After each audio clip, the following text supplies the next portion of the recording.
बारा ज्योतिर्लिंगांपैकी एक महत्त्वाचं ज्योतिर्लिंग म्हणून त्र्यंबकेश्वराची ओळख आहे। मी सध्या त्र्यंबकेश्वराच्या मंदिराच्या बाहेर आहे। आपण जर गाभाऱ्यामध्ये बघू शकता, या ठिकाणी आज श्रावणी सोमवार असल्याने मोठ्या प्रमाणात जयती विधिवत पूजा त्र्यंबकराजाची सकाळी पहाटेपासूनच सुरू आहे। आपण जर बघितलं तर या ठिकाणी मंदिरामध्ये विविध फुलांनी हे संपूर्ण मंदिर जे आहे ते सजवलं गेलं आणि आपण जर बघतो या ठिकाणी विधिवत पूजा संपन्न होऊन सकाळपासून भाविक या ठिकाणी दर्शनासाठी मोठ्या प्रमाणात गर्दी करत आहे। मंदिर प्रशासनाच्या माध्यमातून देखील प्रत्येक भाविकासाठी या ठिकाणी आपण बघतोय योग्य त्या उपाययोजना आहेत त्या केल्या गेल्या जात आहेत।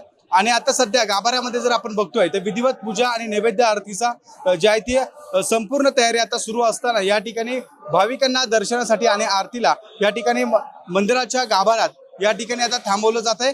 आणि संपूर्ण देशभरातून जे भाविक आहेत ते या त्र्यंबकराजाच्या दर्शनासाठी येत असतात। आज श्रावणी सोमवार असल्यानं तिसरा श्रावणी सोमवार असल्यानं मोठ्या प्रमाणात भाविक या ठिकाणी गर्दी करताय आणि त्र्यंबकराजाच्या दर्शनासाठी मोठ्या प्रमाणात सकाळपासून गर्दी व्हायला सुरुवात झाली आहे। आणि मंदिर प्रशासनाच्या माध्यमातून त्यासोबतच पोलीस प्रशासनाच्या माध्यमातून देखील आता या ठिकाणी ठोस त्या उपाययोजना येणाऱ्या भाविकांसाठी केल्या गेल्या आहेत। कॅमेरामॅन मयूर बारगेचा शुभम बोडके, एबीपी माझा, त्र्यंबकेश्वर, नाशिक।